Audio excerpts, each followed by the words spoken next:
I'm Roy Lee Lindsay with the North Carolina Pork Council, and I want everyone to remember bacon makes everything better.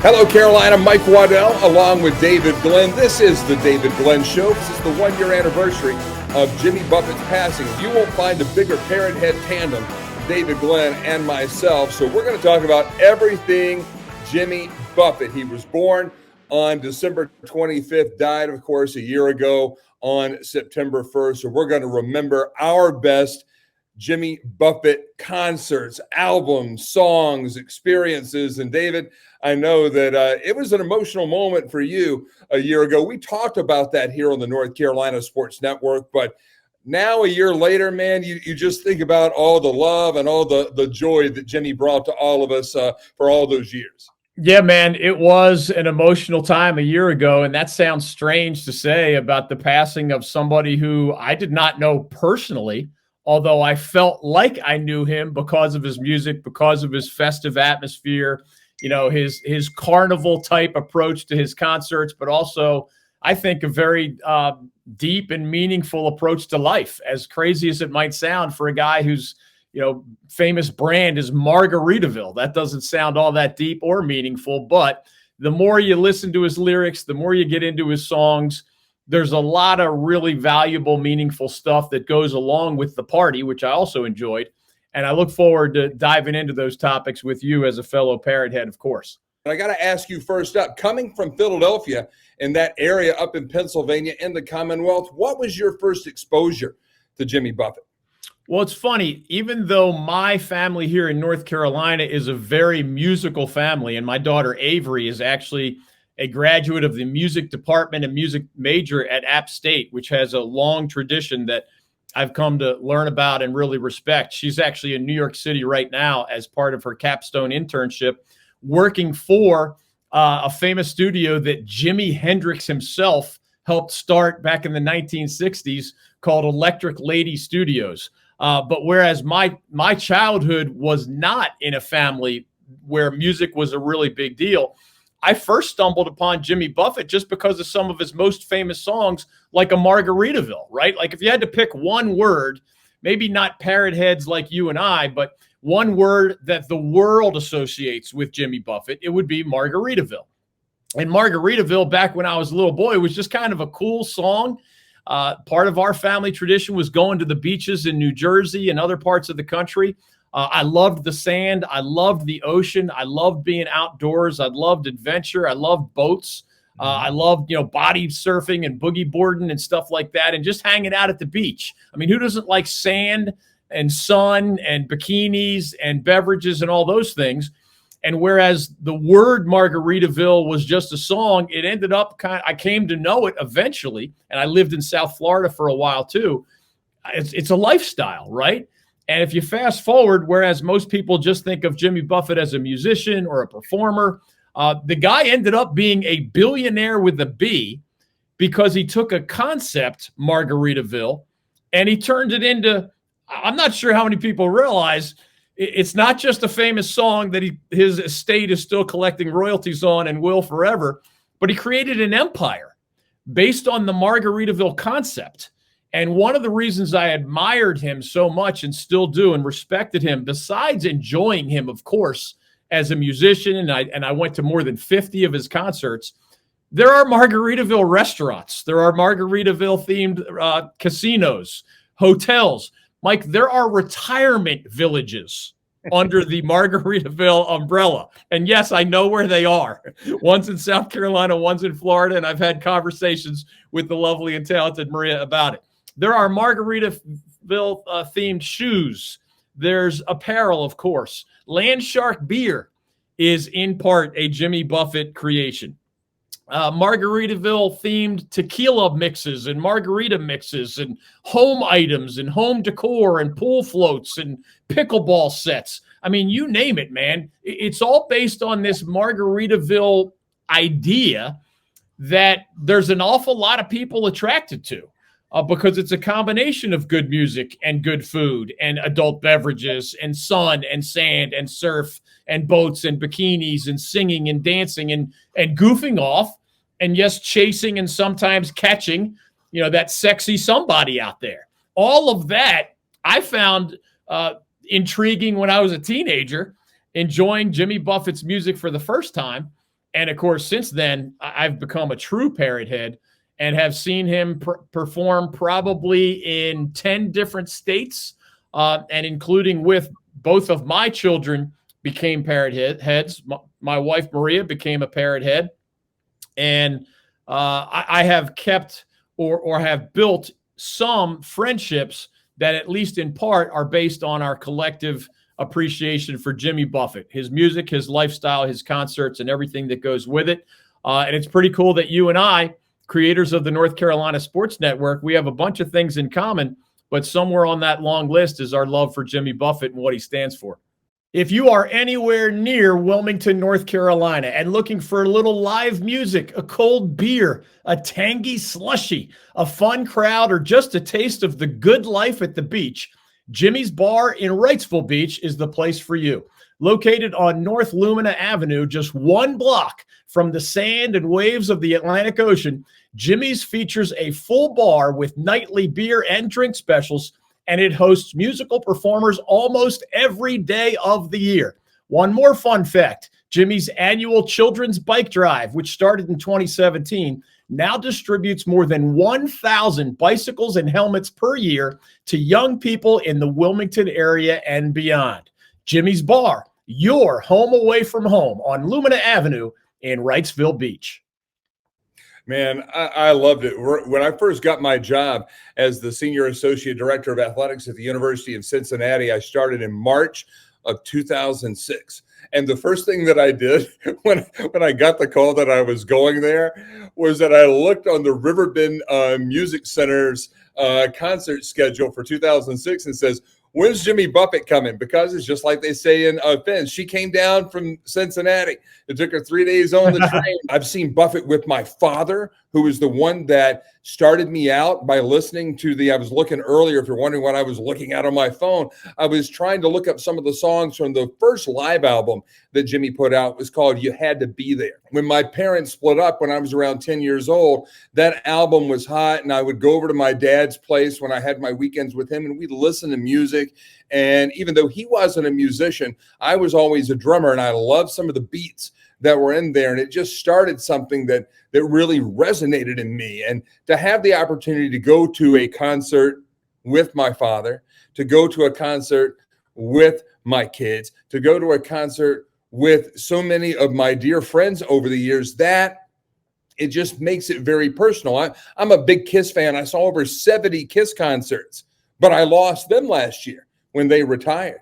And so to lose Buffett in that same year, it was really tough for my musician inside of me, that I don't know who I'm going to go see now. I guess it's Zach Brown and Kenny Chesney and North Carolina's own Luke Combs. But man, I tell you, those concerts, it was so much more than just the music. It was truly the camaraderie, and like a Dead show to maybe the generation before us. Yeah, it was the goofiness that you saw out in parking lots. I mean, I've seen some pretty bizarre stuff. Me too.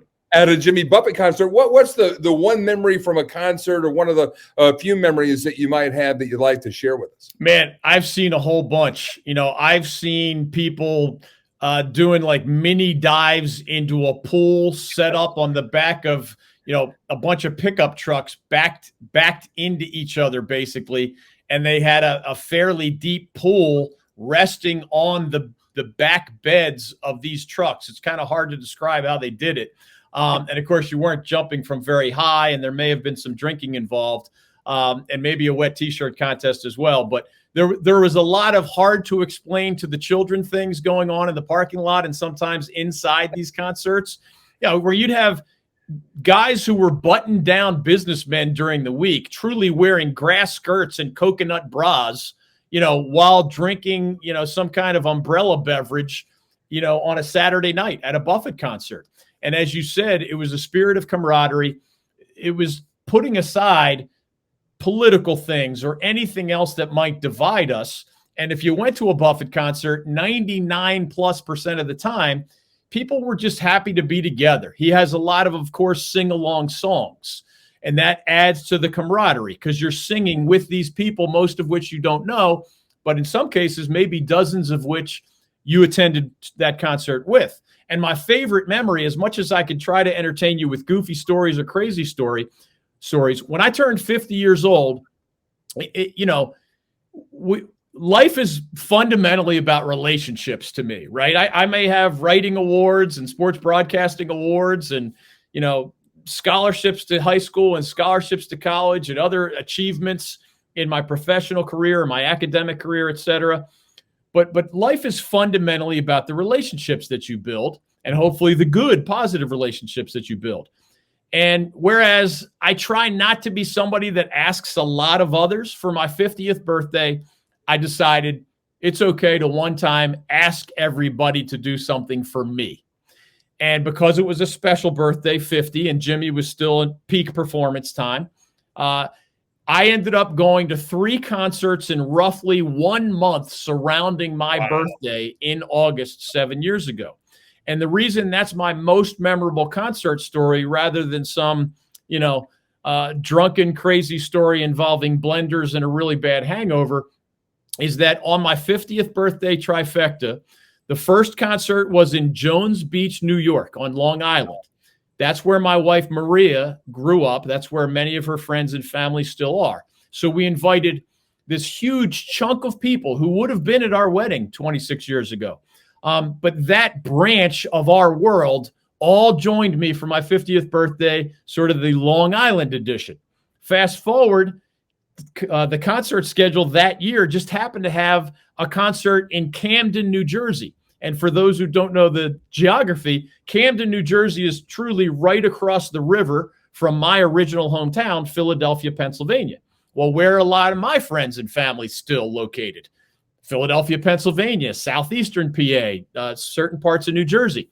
So Jimmy Buffett Part 2 of DG's 50th birthday extravaganza was in Camden.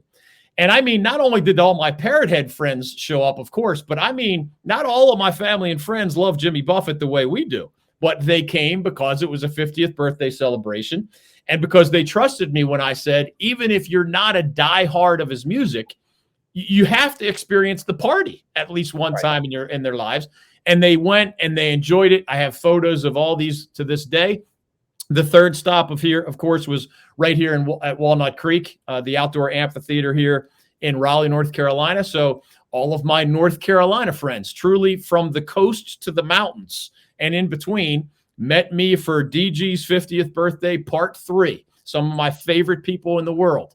And one quick postscript on that, you've met my daughter, Avery. She had a great time chatting with you, Mike, not too long ago. Avery right now is 21 years old and in New York City and an App State grad to be. So 7 years ago, she would have been maybe still 13, about to turn 14.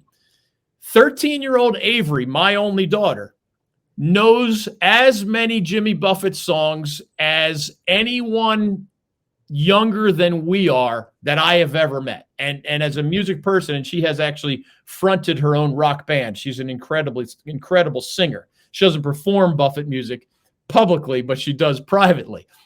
And one of the greatest, just like my son and I have had different bonding experiences, father to son. And this helps explain why Jimmy Buffett, and I'm not exaggerating, has as big a place in my life as anyone who's not actually a friend or family member, right? Like, how impactful can strangers be? Well, to me, somebody like the late actor Robin Williams, because of his movies and his attitudes and his social justice approach to life and his root for the underdog, fight for the voiceless, things that I've tried to do in my life and my career. When Robin Williams died, even though he doesn't know me and I've never met him, it was as if a family member or friend died. Same with Buffett 1 year ago as we celebrate his memory today. Well, one of the strongest fibers in my connection to my now 21-year-old daughter, Avery, is our mutual love of music. And whereas I did not grow up in a household with music, Avery did, because of me, because of my wife, Maria, because of our love of music. And now Avery's making music her career the way you and I in different ways have made sports our career. And that's incredibly meaningful to me because she takes joy in music, including Jimmy Buffett music, the way we take joy in sports and Jimmy Buffett music and other things. Avery was the only person, Mike, at 13 years old who joined me for all three of those DG's 50th anniversary East Coast extravaganza Jimmy Buffett trifecta. You know, I love my wife and she loves me, but she's like, DG, I'm not doing 3 Buffett concerts with you in 30 days. My son Anthony was like, Dad, I love you, man, and I love Buffett, but I think I'm flying home to North Carolina with Mom. It was only Avery, you know, in Long Beach, New York, or Jones Beach, rather, New York, Camden, New Jersey, and then here in Raleigh, only Avery, out of all my broader circle of family and friends, out of the 100+ people who joined me for one of those 3 concerts, she was the only one who joined me for all 3. And I'm telling you, Mike, some of my fondest memories for the rest of my life will be driving a car I used to have that was kind of like a soccer SUV that I could always load my teams into the back. And when the kids were younger, they knew verbatim the words to not only Margaritaville and some other famous songs. You know, there's a song he used to do called It's a Big Old Goofy World. And my kids know the words to It's a Big Old Goofy World. They of course know Fins and Cheeseburger in Paradise and the other sing-along concert songs.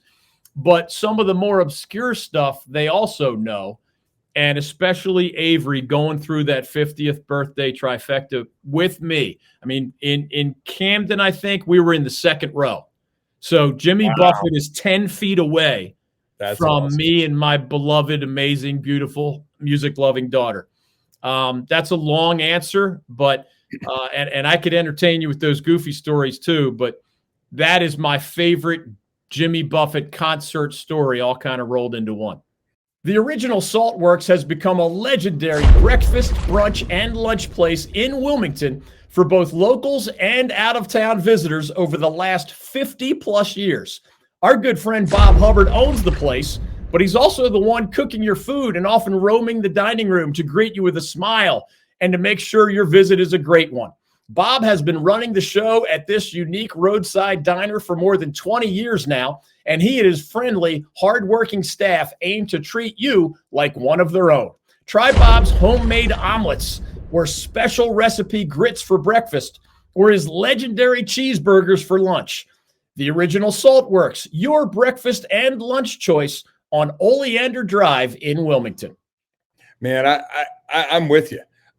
We saw him one time when we were living in Illinois, when I was at the University of Illinois on their athletic staff. I went with a group of our football coaches, and we met up with some folks from the Chicago Blackhawks who had brought Patrick Kane, their famous player, and they had just won the Stanley Cup. So he came out with the Stanley Cup on the stage, and we got our chance the day before to have our picture made with the cup back at Memorial Stadium by the Red Grange statue and all that, but then to be there the next night outside of Chicago when it went down. I can think about one of my favorite concerts was the first one that I went to and partied. And yes, I was an underage drinker at the age of 19. The show is in the Dean E. Smith Student Activity Center in Chapel Hill, and the album was called Hot Water. It was my senior year in high school, and all of my friends, we all got rooms in Chapel Hill and hotels that have long been bulldozed out on 54, the old University Inn. But we had like 8 rooms out there, and then we made our way to the Smith Center, and it was a lot of fun.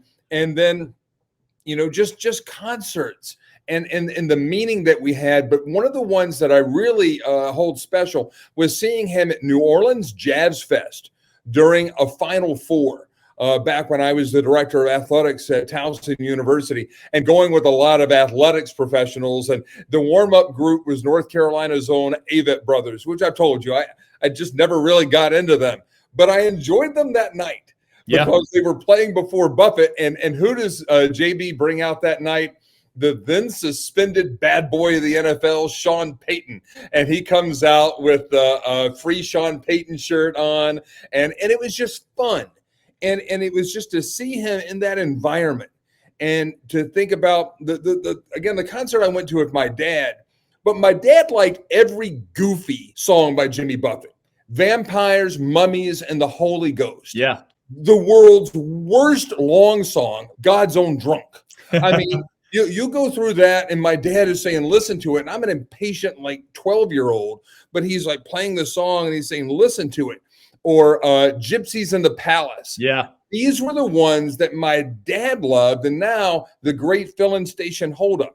They're not on songs you know by heart. Right. They're on the ones that you may have heard once or twice and didn't give a mention to, but those are the ones off Hot Water and off Florida Days.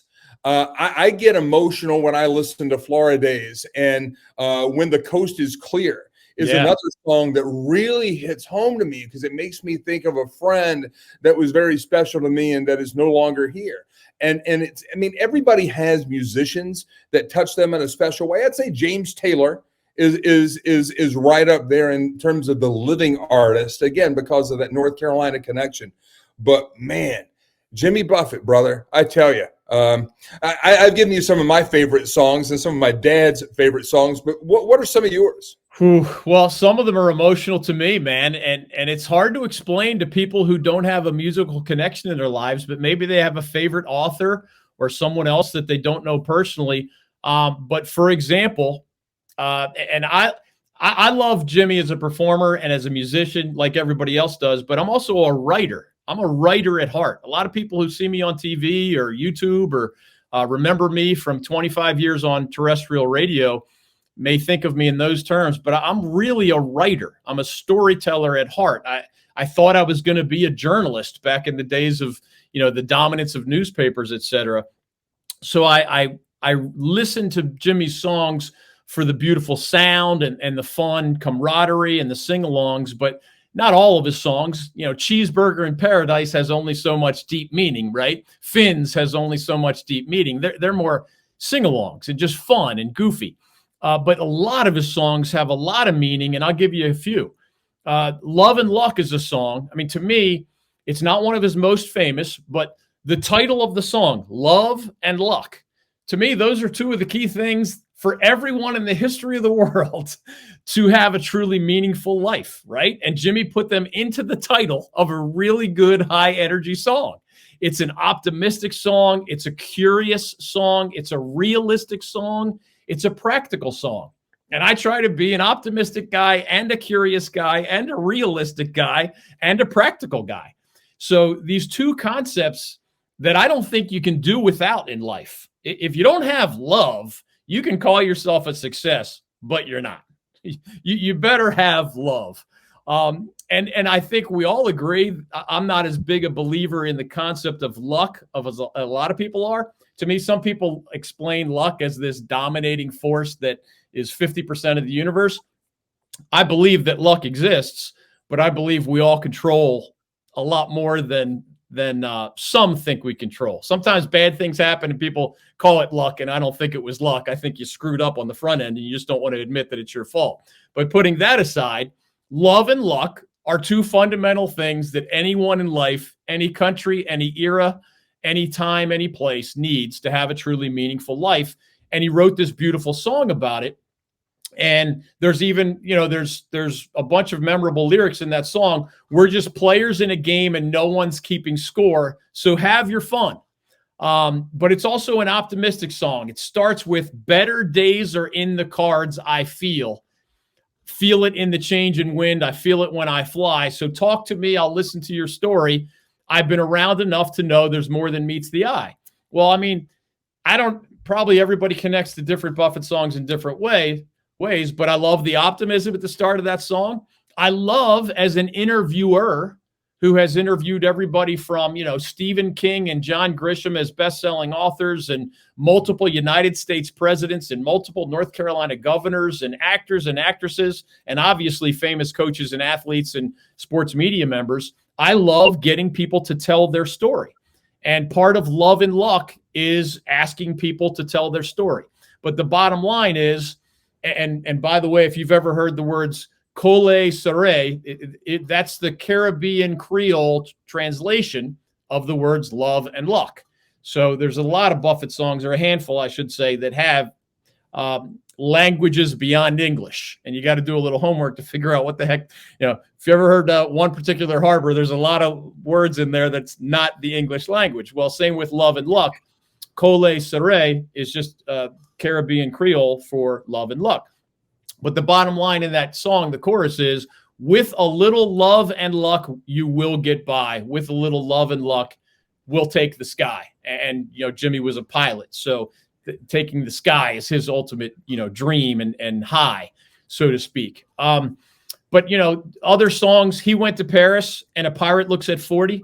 I know they're classics, and they probably make a lot of Parrot Heads top 5 or top 10 lists. But of all people, Bob Dylan, one of the greatest American songwriters in history, complimented Jimmy Buffett's He Went to Paris song for its storytelling.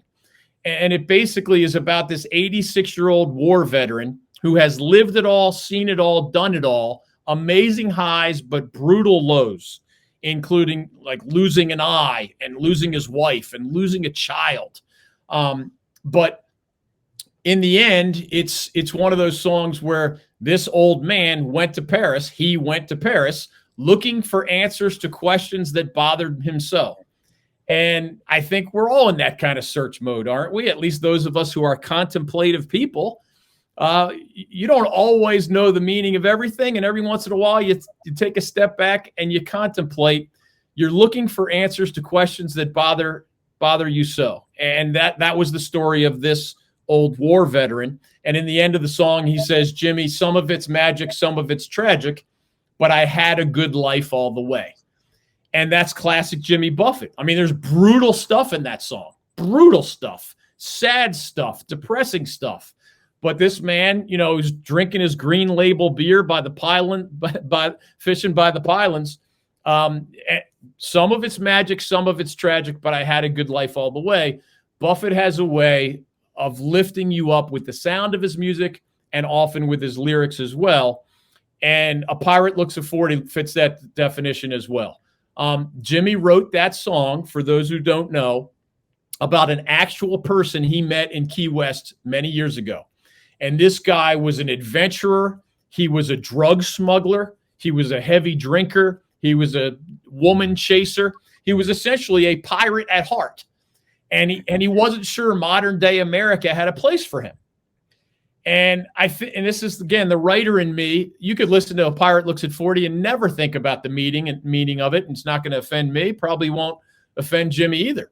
But I think a lot of people, including me, have a hard time in life if you're faced with sort of settling for a conventional job or settling for some other aspect of your life, middle management or whatever. I've managed to avoid the conventional job thing that is a lot of people's bugaboo, or maybe just you want to avoid an ordinary lifestyle. You don't want to fall into that trap. To me, A Pirate Looks at 40 just involves all of that. It's kind of a midlife crisis song. And as a man in my 50s now, I'm supposedly already through that, or maybe in the midst of it, I don't know. But A Pirate Looks at 40, you know the lyrics, man. It has good things in there. It has bad things in there. It has some wild and crazy fun things in there, but it has some really bad hangovers and pick up the pieces type moments in there. It involves getting rich, but it involves losing your entire fortune. It involves all the above, the joys of life, the mistakes of life, the best past relationships, but hitting rock bottom in the aftermath of either relationships or whatever, a hard night drinking or a drug problem or something like that. What does he do at the end of A Pirate Looks at 40? You feel like you've drowned, but you're going to head uptown. That's the end of the song. In sports here in North Carolina, we'll always have Jimmy V's classic Never Give Up. Well, after A Pirate Looks at 40, man, this guy is lost in the wilderness of the conventional 20th century, now 21st century, and he's just not sure it's the good fit for him. But what does he do? He gets back up and decides to head uptown. Take the next step forward, even if stuff is complicated, even if you're down a little bit, even if you feel like your life has turned too ordinary for your taste, even if you think you're stuck in mid-management, you're a little bit like the guy who was a drug smuggler and he thought he was intended to be a pirate, and there are no pirates anymore. And that's the essence of the song. A pirate looks at 40, my occupational hazard is my occupation's not around anymore. So Jimmy V said, never give up. The pirate looks at 40, says, just head back uptown and try to pick up the pieces, because that's all you can do is move forward. And one last quick thing, Mike, on his last album, Jimmy put the song Bubbles Up.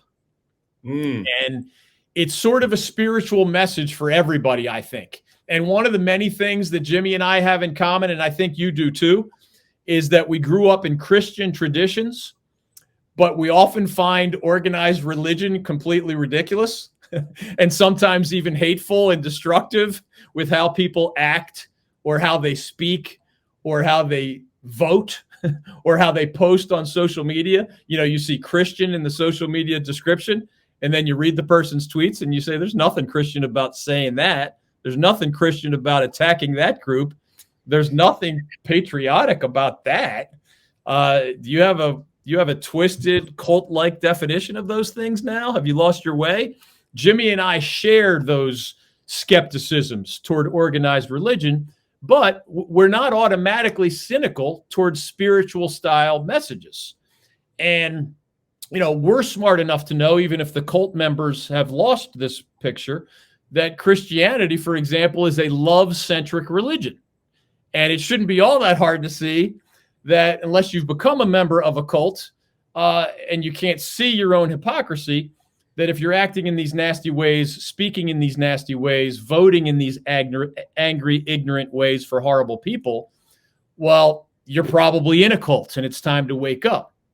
This very spiritual song, even from a guy who was often highly skeptical and even occasionally mocked organized religion, including the one he grew up in, including the one that I grew up in, this very spiritual song, Bubbles Up, is for when any of us hit those more difficult, more painful, more sad, more melancholic, more depressing times in life. And the lyrics in that song came from when Jimmy Buffett went through an aspect of military-style training where he was sort of thrown into a disorienting situation while underwater. He actually told the military instructor, I want to have to do what your guys in the United States military, I want to deal with the same horrible, difficult stuff that you forced them to deal with during their training. And the guy's like, are you sure? And Jimmy said, yeah, I want to experience it. And one of the things was you're essentially unexpectedly submerged and you're twisted around and disoriented. And the name of the song, Bubbles Up, was a reminder from the instructor that if you're underwater and you don't know which way is the ocean bottom and which way is the sunlight because you're so deep that it's dark, always remember that bubbles go up. And if you're in a panicky situation and your life depends on it, remember bubbles up. And Jimmy turned that lesson into a song. And it's obviously symbolic that in those more disorienting parts of life and chapters of life, even if you're not underwater, you can be disoriented. He shapes his lyrics around the idea that something positive is waiting for you up above. That could be in a heavenly sense. It could be in a spiritual sense. It could be in a loving sense, organized religion or not. But Jimmy wrote around a military message, Bubbles Up. Here's how to save your life if your plane crashes and you're underwater and you don't know which way's up or down. The song just applies in a general way to a much wider variety of the often confusing aspects of life that can throw any of us off kilter. And I think it's just amazing that the guy, in his 70s had at the very end of life on his final album, what to me was one of his most meaningful songs. And that just, in my eyes, adds to his legend. And I admire him as a family man, as a businessman, as somebody who stood up to authority as a young musician and saw a lot of people being exploited in that industry and decided he was going to be his own businessman. And that's how he became a millionaire and later a billionaire. I admire how he fights for the voiceless and was a charitable guy and all those things. But man, whether it's the party songs that have their place or these more meaningful songs that I just talked your ear off about, it's why the guy has such a meaningful place in my heart and always will. I want to go back to some lyrics that you reminded me of as you were talking right there, because you sparked a lot of things. Talking about religion, one of my father's favorite songs, again, is called Fruitcakes. Mea culpa, mea maxima culpa. Where is the church? Who took the steeple? Religion is the hand of some crazy-ass people. Television preachers with bad hair and dimples, North Carolina reference, Jim Baker. The God's honest truth is it's not that simple. It's the Buddhist in you. It's the pagan in me. It's the Muslim in him. She's Catholic, ain't she? It's the born-again look. It's the wasp and the Jew. Tell me what's going on. I ain't got a clue. So, and then I want to come back to this other one. And this is one, again, different. In that same song, Mike, sorry to interrupt, he said, there's a fine line between Saturday night and Sunday morning. Here we go now. What a great line. It's again, like Fruitcakes. It's a little bit newer, but it's off one of my favorite albums that he made later in his career called Take the Weather With You. But it's called Breathe In, Breathe Out, Move On. And the line goes something like this. Let me get it. If a hurricane doesn't leave you dead, this is the lyric I quoted my dad's eulogy. If a hurricane doesn't leave you dead, it'll make you strong. Don't try to explain it. Just nod your head, breathe in, breathe out, move on. I was talking to a friend earlier this weekend who lost her father. And I quoted that lyric to her. So it's like wherever you get your spirituality from, It can be a Jimmy Buffett song. It can be somebody in your family. It can be whatever religion you choose to preach. But it's that. And I'll end on a funny note. Man, I tell you, there's one place that I really want to go in my life. One place, Tierra del Fuego. And because there is a song from Jimmy Buffett called Party at the End of the World. Yeah. And then I looked at it. Tierra del Fuego is at the very bottom of the world. It's the southernmost city in Argentina, right there on the tip before you hit the Drake Passage and then go to Antarctica. And I don't want to go across the Drake Passage. Even Jimmy in A Pirate Looks at 50, his memoir that's sitting over here on my shelf, he talks about don't go over the Drake Passage. It's too churning. It's like the washing machine where like 4 different bodies of water all converge at the southernmost tip. But man, Jimmy Buffett, man, a year lost to us, but his music will live on in our souls forever. And this has been one of my favorite segments that I've ever done in broadcasting, just talking with you about somebody that we both love. And it's a fun one. I'm honored to share it with you. I feel the same way, man. And I could talk for a long time about this, but I'll add one last thing. There is a song called Coast of Carolina, which obviously is particularly apropos given our creation of the North Carolina Sports Network. You as a lifelong North Carolinian, me as a North Carolinian for 37 years at this point. And since you shared something very personal about your dad's eulogy, I'll share something very personal too. Everybody knows I refer to my wife as the lovely and talented Maria. We've been married for 26 years. But I always reminded people, even on my live radio show, Mike, we had this thing called Free for All Friday where people could call in and ask anything. It didn't have to be about the Panthers or the Hurricanes or the Hornets or the Wolfpack or the Tar Heels. Free for All Friday meant anything goes. It could be about music. It could be about wine, beer, beaches, mountains, international travel. It could be anything. And I would sometimes get these questions about relationships. And one of the first, because they heard how I spoke in just glowing terms of my wife, the lovely and talented Maria, as many who meet her still refer to her to this day. And what I always reminded the callers, because they were looking to me for some kind of Swami-like relationship advice, because their perception was that, Maria and I had this dreamland-like marriage for the entirety of 26 years. Well, the first thing I would say is, if you don't think Maria rolls her eyes at me, gets frustrated at me, probably curses at me quietly, or is just about done with me at least some percentage of the time, you're getting an inaccurate picture, right? So I just wanted the young person usually asking for this relationship advice to know, whereas I'm happy to give my answer or try to share whatever wisdom I might have as a guy who's been happily married for a long time. Just please remember that the starting point is that, Maria and I don't live in a dreamland. Like I always used to joke that if your spouse drives you crazy 10% of the time, not only is that not a reason to call your divorce attorney, it's a reason to go to the nearest mountaintop and scream for joy. Because if another adult human being only drives you crazy 10% of the time, that's something to celebrate, not something to reach for the panic button over. But the reason I share that is that the words to Coast of Carolina are state in Jimmy Buffett's very meaningful lyrics. The song is essentially a love song about two people in a relationship who have had some pretty painful ups and downs at times, but who in the end essentially decide they really want to be together, even through the chaos, even through the unpredictability, even through the bad that comes with the good and all the rest. And Maria and I are no exception to that. And I'm not embarrassed to share that. I'm not ashamed to share that. I mean, I think it's a gift that a happily married couple can give to whether it's young people thinking of getting married or those who are in a troubled relationship or whatever. The lyrics to the song include the words, "After one or two false starts, I believe we have found our stride. And the walls that won't come down, we can decorate or climb or find some way to get around. Because I'm still on your side from the bottom of my heart."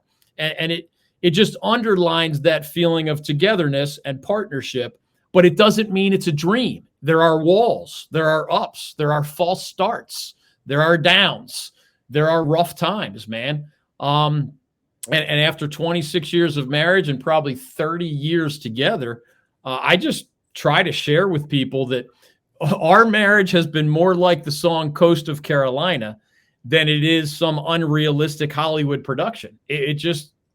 And I think in today's world with social media, I especially see this as a professor at UNCW and otherwise, young people start to compare themselves to some ideal out there. And I think if couples in relationships, married or not, if they start to compare themselves to some Hollywood ideal or some perfection, then you're always going to be reaching for the panic button through loads of imperfection, through ups and downs and far more highs than lows.